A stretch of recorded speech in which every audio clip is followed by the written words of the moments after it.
전 대통령을 구속 이후 처음으로 조사하기로 했습니다. 검사가 구치소를 방문해 조사하는 방식입니다. 공범인 최순실은 남부구치소로 옮길 가능성이 커졌습니다.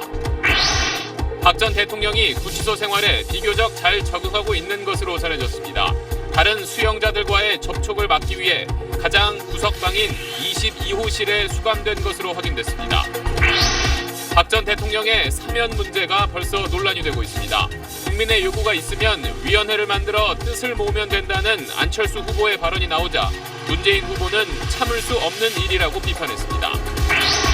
세월호 미수습자를 찾기 위한 해저 수색 작업이 오늘 밤부터 시작됩니다. 수색 중단 873일 만입니다. 선체조사위원회는 무게를 줄이기 위해서 선체 바닥에 구멍을 뚫어 털과 바닷물을 빼내기로 했습니다. 세월호 인양 이후 처음으로 유류품이 발견됐습니다. 승객을 버리고 도망갔던 이준석 선장의 여권과 신용카드와 누구의 것인지 알 수 없는 손가방과 볼펜이 발견됐습니다. 동물뼈 9점도 또 나왔습니다. 새벽에 도심 한복판인 서울 광화문 광장에 멧돼지가 출몰했습니다. 산에서 내려와 길을 헤매다 택시에 치여 직사했습니다. 8살 초등학생을 유괴한 뒤 살해한 10대 소녀가 조현병을 앓았고 범행 전날에도 진료를 받은 것으로 확인됐습니다.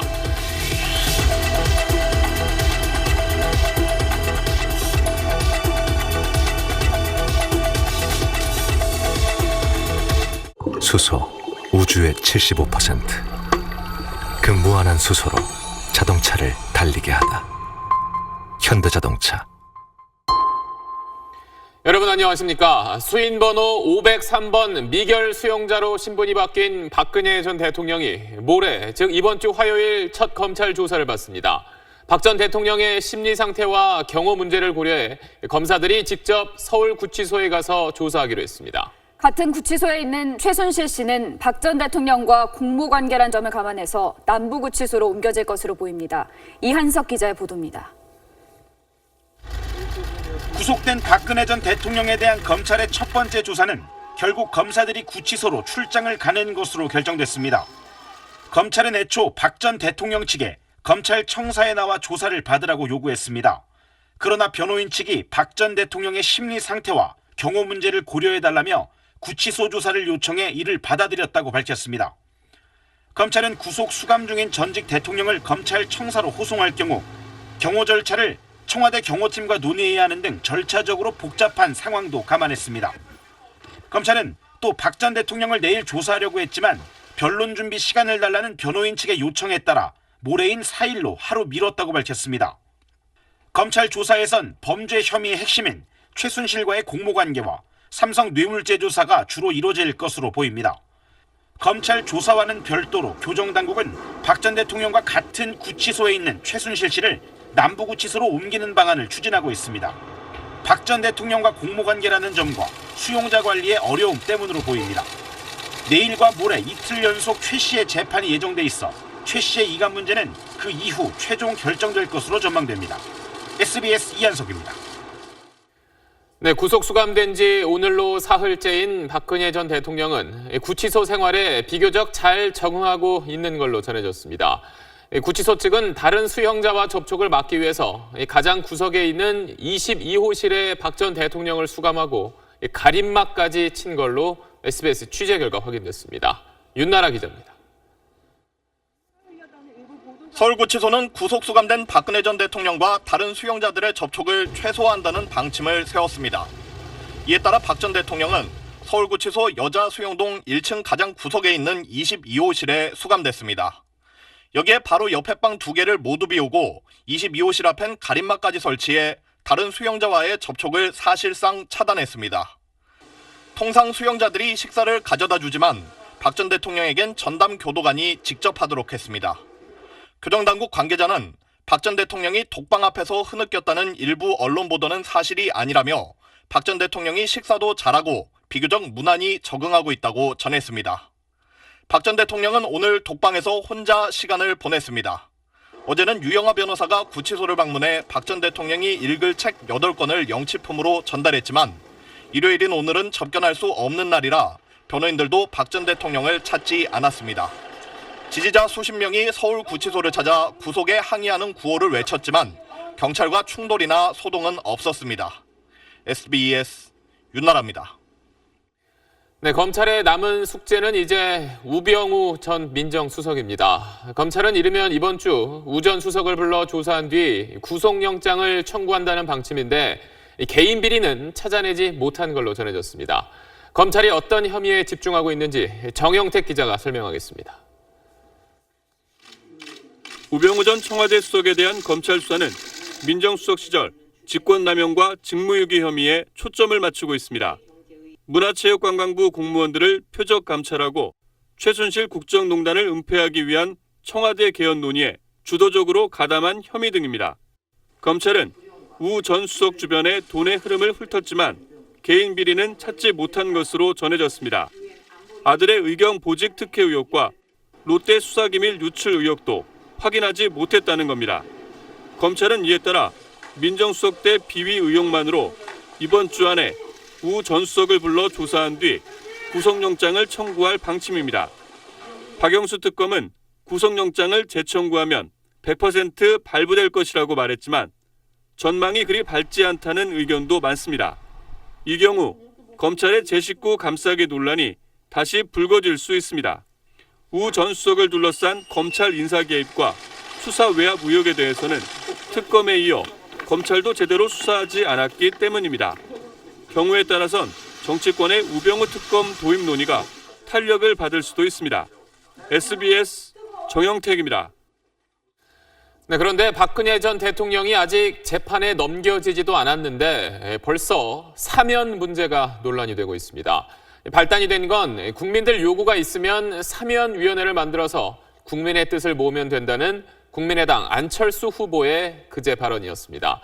민주당은 국정농단 세력과 연대하겠다는 거냐며 공격했고 이에 국민의당은 발언 의도를 왜곡한 거라고 반발했습니다. 정영태 기자입니다. 민주당은 안철수 후보의 발언을 보수층을 잡기 위해 의도된 것으로 보고 있습니다. 자유한국당 같은 국정농단 세력과 연대하려는 속내를 드러낸 거 아니냐고 사흘째 공세를 폈습니다. 바로 사면이니 용선이 이런 말이 나온다는 게 저는 참 있을 수 없는 일이라고 생각합니다. 안철수 후보 측은 발언 의도를 왜곡한 과거 독재 정권식 날조 프레임이라며 이러니 문 후보에 대해 도로 박근혜라는 말이 나오지 않느냐고 반박했습니다. 저는 사면권 남용은 안 된다고 말씀드린 겁니다. 왜 소란스러운지 모르겠습니다. 국민의당은 문 후보가 아들 취업 특혜 의혹에 대한 공세 중단을 촉구한 것에 대해 검증을 그만하자는 건 반민주적인 형태라고 역공을 폈습니다. 이재명 성남시장과 심상정 정의당 대표는 사면을 두고 논쟁하는 것 자체가 국민을 우롱하는 거라고 비판하면서 사면 불가 입장을 분명히 하라고 후보들에게 촉구했습니다. 박 전 대통령 사면이라는 미래의 일을 두고 정치권이 벌써 논쟁을 벌이는 것은 대선 후보의 윤곽이 거의 드러나면서 본선 경쟁이 본격화하기 때문인 것으로 보입니다. SBS 정영태입니다. 네, 이번엔 세월호 소식 알아보겠습니다. 세월호를 육지로 옮기기 위한 특수 장비들이 목포 신항에 속속 도착하고 있습니다. 세월호가 침몰한 지점에선 거의 2년 5개월 만에 해저 수색 작업이 다시 시작됩니다. 목포 신항에 나가 있는 취재 기자 연결합니다. 손승욱 기자. 네, 목포 신항에 나와 있습니다. 네, 날이 저물었는데 몇 시쯤 수색 작업이 시작될 예정인가요? 네, 조금 전인 저녁 7시 20분쯤 수중 수색 작업이 시작이 됐습니다. 2014년 11월 수색이 중단된 지 873일 만에 재개된 겁니다. 오늘은 수색 지역 바닷속에 있는 장애물들을 제거하고 유실 방지를 위해 쳐놓은 펜스 주변에 유해나 유실물 등이 있는지 수색을 진행할 것으로 보입니다. 목포신항 반잠수선 갑판 위에서는 하루 종일 펄을 치우는 작업이 계속됐습니다. 해수부는 모레인 4일까지 펄 정리를 마치고 세월호를 들어올릴 특수장비인 모듈 트랜스포터를 설치해 오는 6일 세월호를 육상으로 옮길 예정입니다. 모듈 트랜스포터도 속속 이곳 목포신항으로 이송되어 오기 시작했습니다. 필요한 462대 가운데 오늘은 160대가 도착했습니다. 이 장비를 6줄로 세운 뒤 세월호를 들어올려 육상으로 이동하게 됩니다. 현재 문제가 하나 있는데 모듈 트랜스포터가 안전하게 들어올릴 수 있는 무게가 13,000톤 정도인데 세월호의 펄과 바닷물이 차 있어 이 무게를 넘어갑니다. 해수부는 이에 따라 선체 바닥에 구멍을 뚫어 물을 빼기로 했습니다. 현재 세월호 추적 무게로서는 모듈 트랜스포터가 세월호를 이동시킬 수 없다는 결론이 나옵니다. 이렇게 작업을 서두르는 것은 오는 6일 육상 거치 일정을 놓치면 보름 뒤 다음 소조기까지 작업 일정이 미뤄질 수 있기 때문입니다. 지금까지 목포신항에서 SBS 손승욱입니다. 오늘 새벽 세월호 선체 주변에 펄을 제거하는 과정에서 뼈 조각이 발견됐습니다. 하지만 이번에도 동물 뼈로 판명됐습니다. 인양 이후 처음으로 유류품도 나왔는데 사고 당시 승객들을 버리고 도망쳤던 이준석 선장의 여권과 신용카드였습니다. 원종진 기자입니다. 오늘 새벽 5시쯤 반잠수선 화이트 마리노 갑판에서 펄 제거 작업 도중 뼈 조각 9점이 발견됐습니다. 발견 4시간이 넘게 지난 9시 20분쯤 해수부로부터 통보를 받은 가족들이 한 걸음에 현장으로 달려갔습니다. 하지만 이번에도 동물뼈로 판명됐고 가족들은 허탈감에 눈물을 흘렸습니다. 그거를 바라보는 엄마 아빠의 마음이 어떤지. 인양 이후 처음으로 유류품도 발견됐습니다. 승객을 버리고 도망간 이준석 선장의 여권과 신용카드, 그리고 누구의 것인지 확인 안 된 손가방과 볼펜 등이었습니다. 발견 장소는 이 선장이 해경 구조선으로 옮겨 탄 조타실 부근이었습니다. 자기 물건 하나 제대로 못 챙기고 생명을 먼저 구해야 할 그 선장이 제일 먼저 도망갔다는 자체에서 또 한 번 그 서늘하게 찢어지는 그런 마음이었습니다. 국과수는 일단 유관 감식 결과 동물뼈로 확인됐더라도 본원으로 보내 정밀 감식을 실시한다는 방침입니다. 수거한 유류품은 별도 제작된 용기에 담아 항만부두 인근 임시 거치 장소에 보관하고 있습니다. 해수부는 세월호가 육상으로 옮겨지고 나면 세척과 건조 장비가 갖춰진 별도의 유류품 보관 장소를 마련할 예정입니다. SBS 원종진입니다. 다음 소식입니다. 남대서양을 지나다가 연락이 끊긴 화물선에 타고 있던 24명 가운데 필리핀 선원 2명이 구조됐습니다.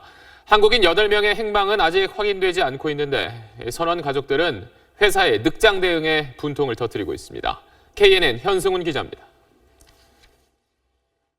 철광석 26만 톤을 싣고 브라질을 출발해 중국으로 가던 스텔라 데이지호입니다.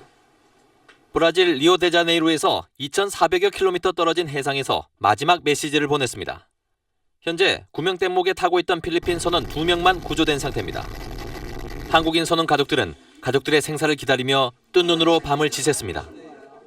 다리 기부했을 때 지가 있었으면 엄마 간호를 할 건데 하면서 그게 끝이었어요. 12시간이 훨씬 지난 그 시간에 비상대책반이 형성이 됐고 가족들한테 전화한 시간이 16시간이 지나서 전화했습니다.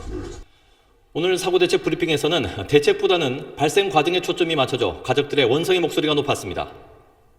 구조된 선원은 대피할 시간이 없을 만큼 침수 직후 급격히 침몰했다고 밝혔습니다. 선사 측은 일단 보일러 작업 중 큰 진동이 있었다는 필리핀 선원의 말을 토대로 사고 원인을 파악하고 있습니다. 보일러에서 파이프 교체 작업을 하던 중 갑자기 큰 진동이 느껴졌고 선장이 개선 명령을 발령하였고 한편 사고 해역에는 현재 브라질군 항공기와 선박 4척이 생존자를 수색 중이며 빠르면 오는 4일쯤 브라질 해군 구축함과 사고 선사 상선 3척이 사고 해역에 도착할 예정입니다. KNN 현승훈입니다. 멧돼지가 주택가나 도심에 출몰하는 일은 그동안 여러 차례 있었죠. 이번에는 서울 도심 한복판인 광화문 광장에 나타났다가 택시에 치여 즉사했습니다. 조기호 기자가 취재했습니다. 오늘 새벽 서울 광화문 광장 부근의 횡단보도 앞입니다. 경찰관들이 내려다보고 있는 건 멧돼지 사체입니다.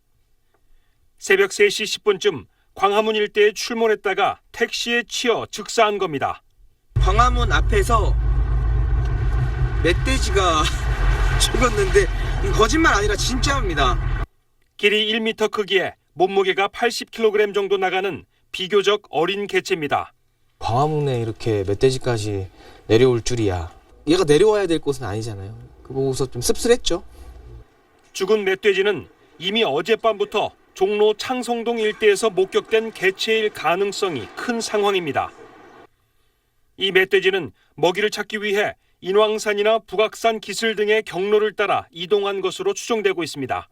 요즘 같은 시기가 어미가 이제 번식하려고 기존에 데리고 있던 새끼들을 이제 밖으로 내보내는 시기거든요. 이 시기에 이제 어미에서 떨어진 새끼들이 이제 먹이라든지 이런 걸 찾기 위해서 혼자 활동을 하다 보니까 수거한 멧돼지 사체는 관할 종로구청에서 인수해 소각 처리했습니다. SBS 조규호입니다.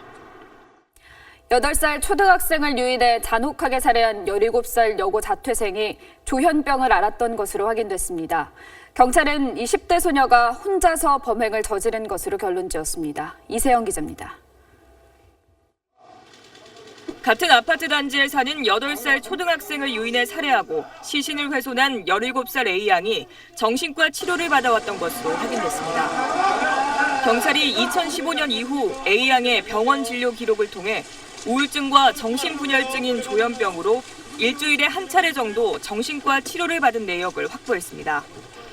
A양은 범행 바로 전날에도 진료를 받은 것으로 나타났습니다. 계속 받아오긴 한 거예요. 치료 거부하거나 그런 건 아니에요.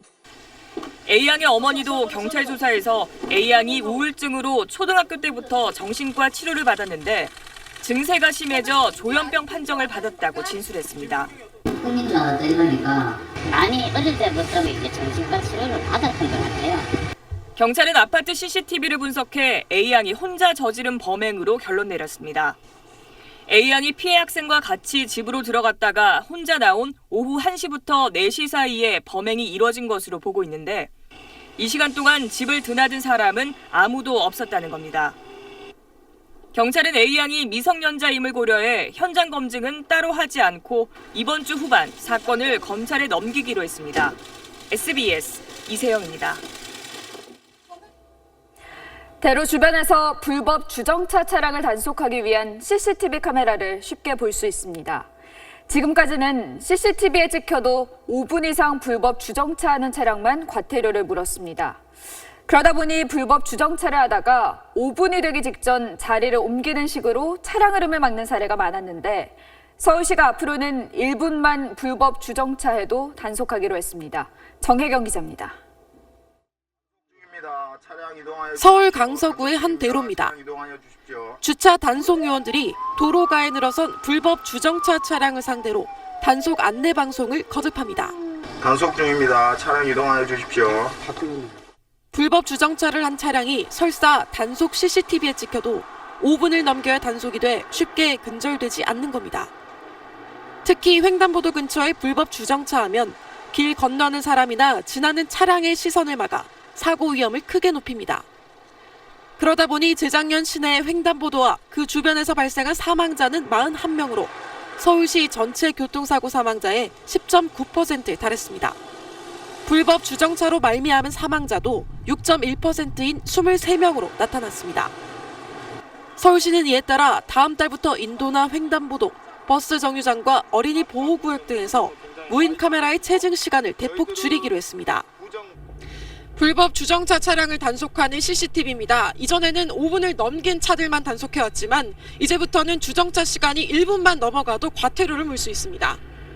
운전자가 차에 타고 있더라도 단속됩니다. 택시는 손님이 타고 내릴 때만 예외적으로 허용됩니다. SBS 정혜경입니다.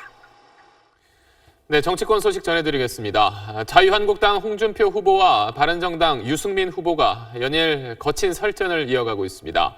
홍준표 후보가 한국당이 보수의 본가라고 하자 유승민 후보는 한국당이 부끄러운 후보를 뽑았다고 맞불을 놨습니다. 김정인 기자입니다. 자유한국당 첫 대선 대책회의를 주재한 홍준표 후보가 이른바 본가론을 펼쳤습니다. 바른정당과 국민의당은 큰 집에서 떨어져 나간 작은 집들이라며 결국 대선은 큰 집인 한국당과 민주당 1대1 대결이 될 거라고 호언했습니다.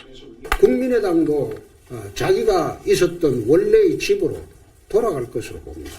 이 선거 구도는 민주당과 자유한국당 구도가 될 수밖에 없다.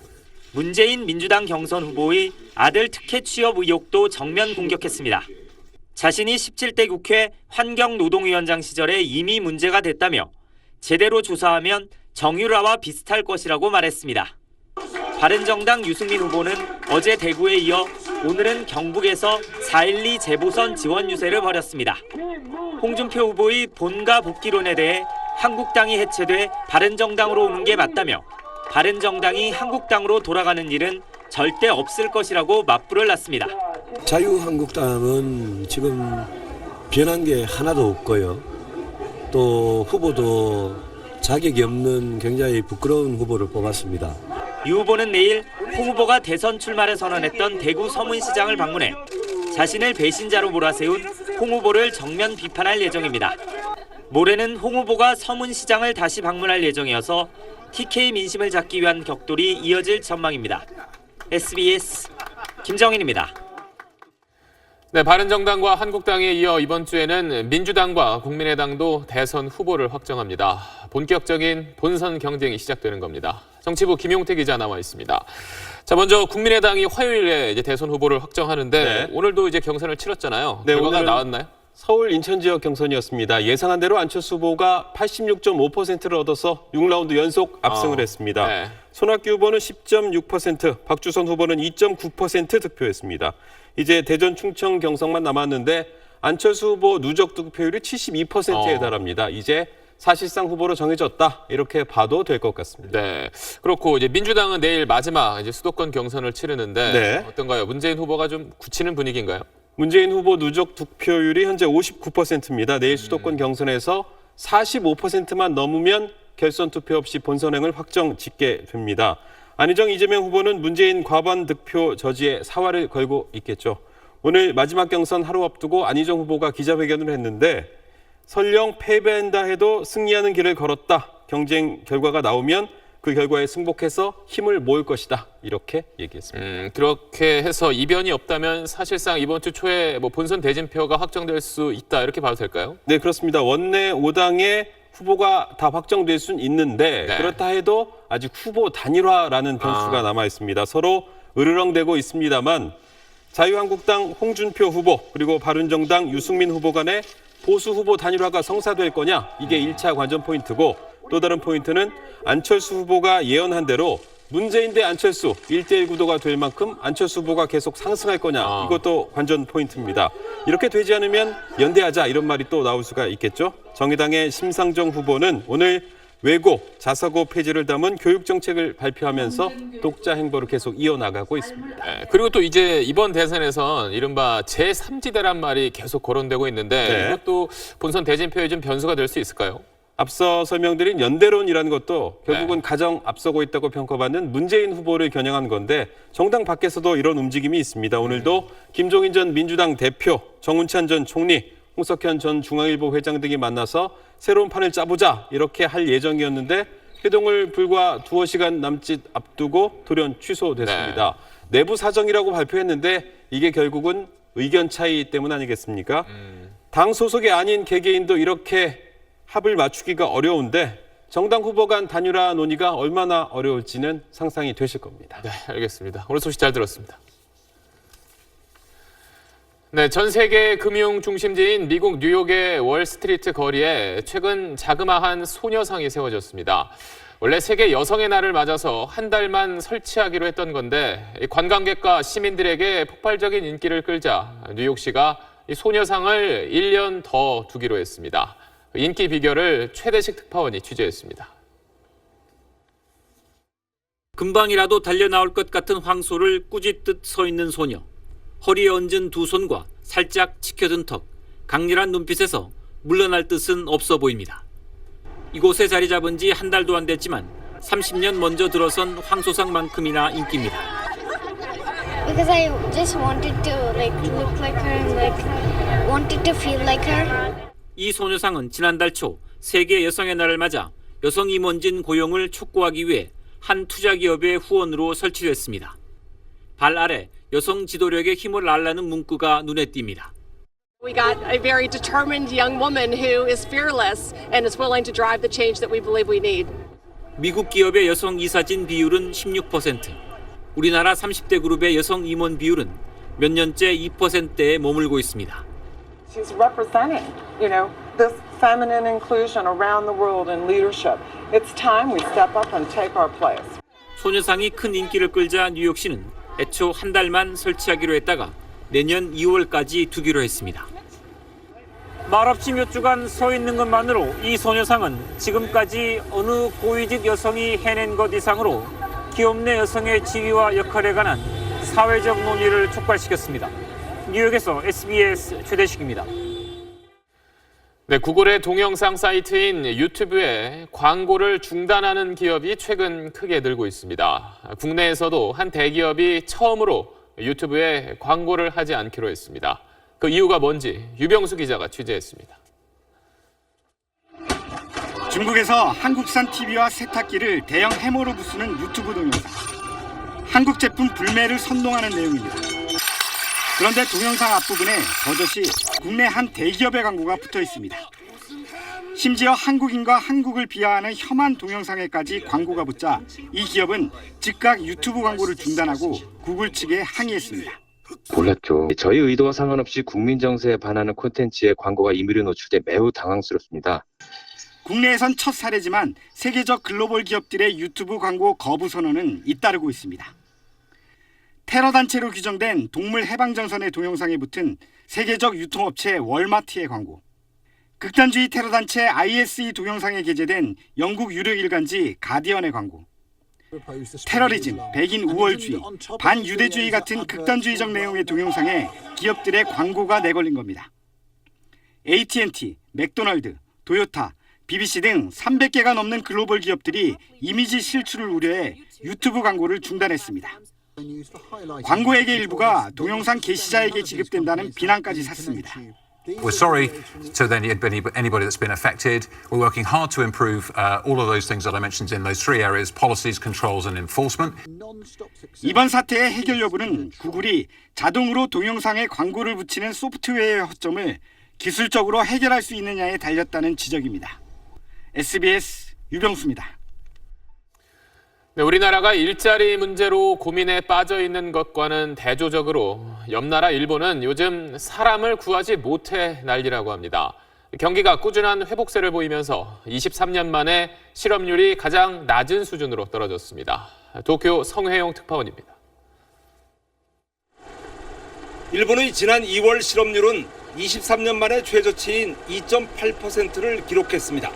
지난 1월보다도 0.2%포인트 낮아졌습니다. 초호황을 구가하던 이른바 버블 경제, 90년대 중반 수준으로 돌아간 것입니다. 일본 후생노동성 발표에 따르면 구직자 100명당 일자리 숫자가 143개 비율입니다. 이처럼 일자리 찾기가 쉬워진 배경에는 인구 문제가 있습니다. 베이비붐 세대가 정년을 맞이하면서 일자리가 늘었지만 줄어든 청년 인구가 이를 미처 메우지 못하는 상황입니다. 지금 1년에 약 인구가 20만 명 정도 감소를 하고 있습니다. 그리고 15세에서 64세 생산 가능 인구가 매년 80만 명씩 4년 연속해서 줄어들고 있거든요. 인력 부족이 특히 심각한 분야는 정보통신과 건설 분야입니다. 아베노미스에 의한 효과와 그 다음에 2011년 동일본 대지진 이후에 그 복구 작업이 많이 지금 일본에서 일어나고 있는데 거기에 대한 수요가 증가한 원인을 들 수 있습니다. 실업률이 계속 낮아지자 일본 정부는 올해부터 노동시장 개혁에 초점을 맞추고 있습니다. 곧 인구 감소에 직면하게 될 한국도 이제는 출산율과 일자리 늘리기에 팔을 걷고 나서야 할 때입니다. 도쿄에서 SBS 성혜용입니다.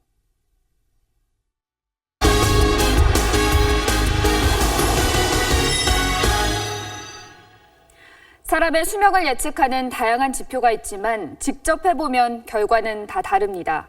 가장 정확하다고 알려진 유전자 텔로미어 검사도 마찬가지인데 그렇다면 수면과 관련해서 가장 중요한 건 무엇일까요? 조동찬 의학 전문 기자가 알려드립니다. 유전자 끝을 감싸고 있는 단백질 텔로미어는 노화가 진행되면서 짧아지는 걸로 알려져 있습니다. 그런데 흥미로운 일이 일어났습니다.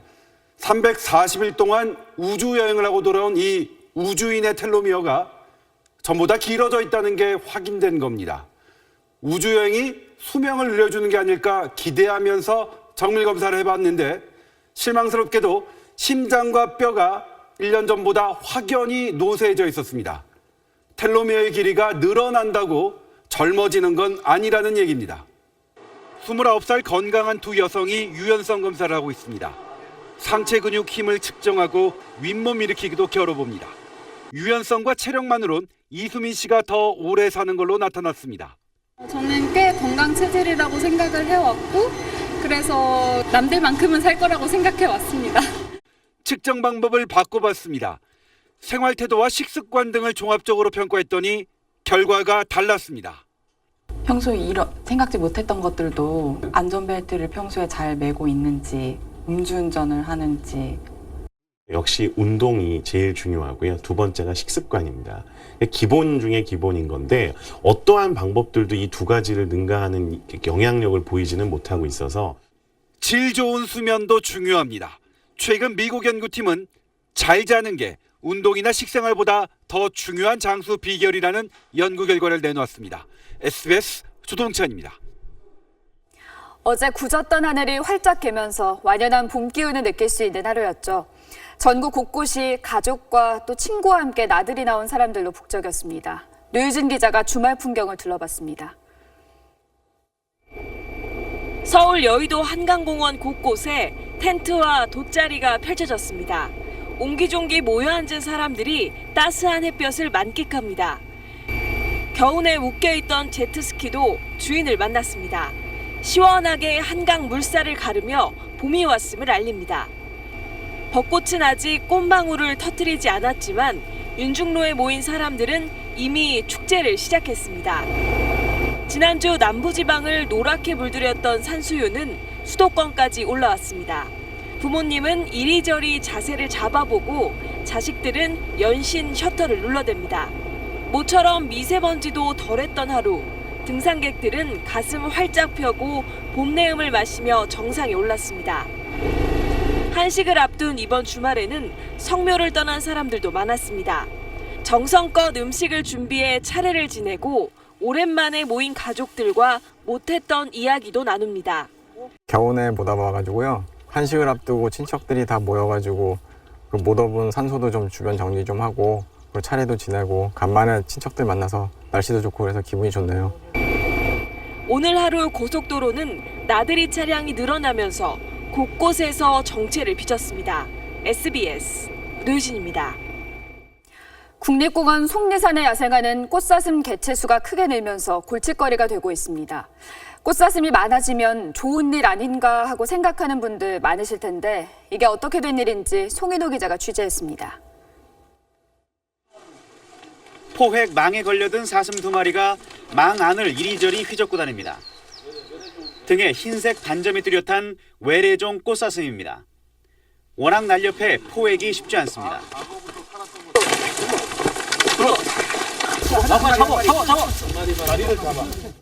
암컷의 몸 길이는 145cm.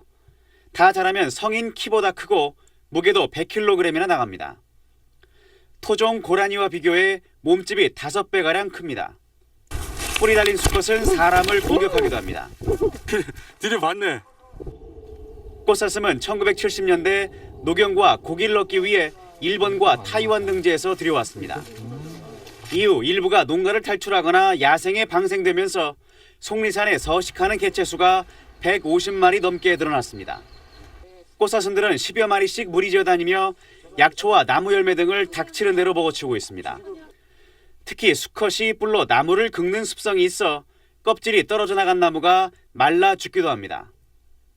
토종 사냥이나 노루, 고라니는 먹이 경쟁에서 밀리면서 생존마저 위협받고 있습니다. 덩치가 크고 무리를 지어 생활하기 때문에 우리나라의 고유종인 노루나 고라니의 서식지를 침범하여 빼앗고 있습니다. 국립공원관리공단은 꽃사슴을 오는 2021년까지 모두 생포해 국립공원 밖으로 이주시킬 계획입니다.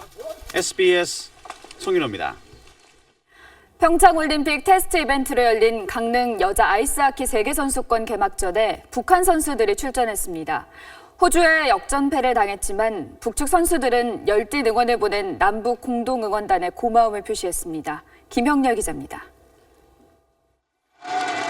북한 선수들이 경기장에 들어서자 환호가 터집니다.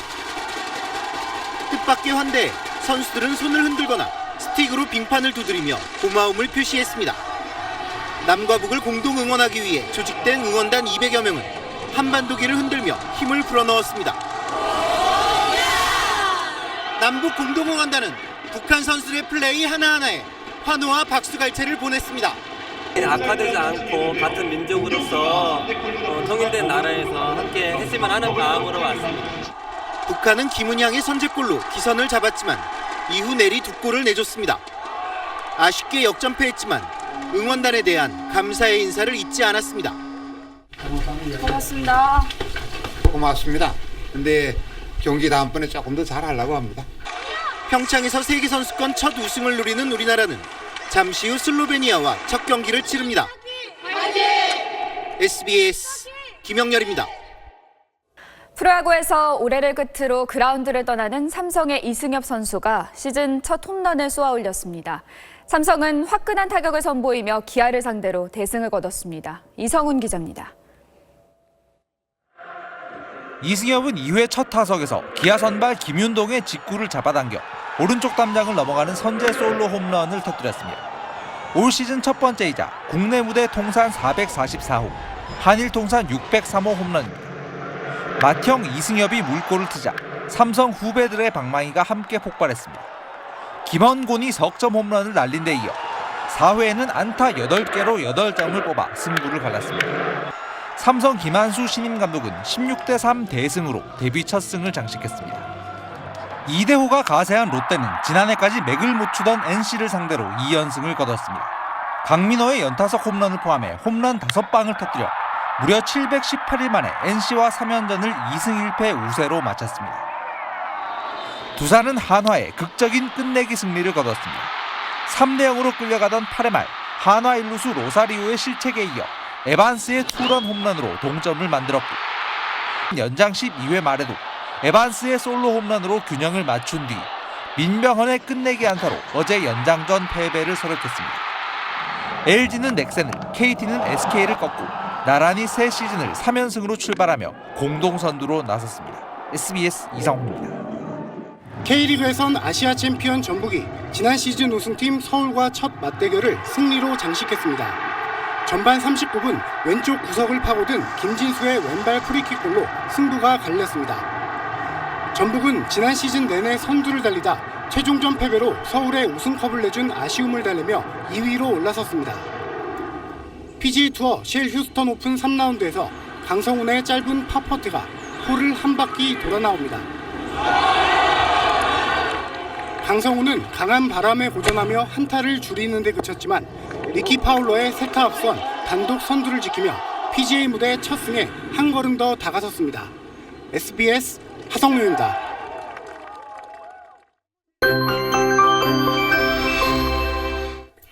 봄바람이 약간 강하게 불면서 쌀쌀하게 느껴졌지만 공기 걱정은 덜했습니다.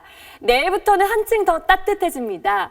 오늘 15.8도 선에 그쳤던 서울 한낮 기온이 내일은 19도, 모레는 20도까지 오르면서 봄 기운이 더욱 완연해지겠습니다.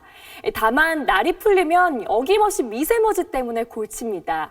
내일도 오전에 서쪽 지방을 중심으로 공기가 탁하겠습니다. 내일 하늘 표정 자체는 전국에 대체로 맑겠습니다.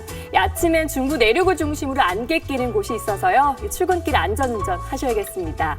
또 아침과 낮의 기온차는 10도 이상 크게 벌어지겠습니다. 남부지방에서도 큰 일교차를 주의하셔야겠습니다. 아침 기온 전주가 3도, 대구는 5도로 출발하지만 한낮은 20도 안팎까지 껑충 오르겠습니다. 이번 주 중반부터 후반 사이엔 전국 곳곳에 비 예보가 들어있습니다. 날씨였습니다. 일요일 8시 뉴스 마치겠습니다. 고맙습니다.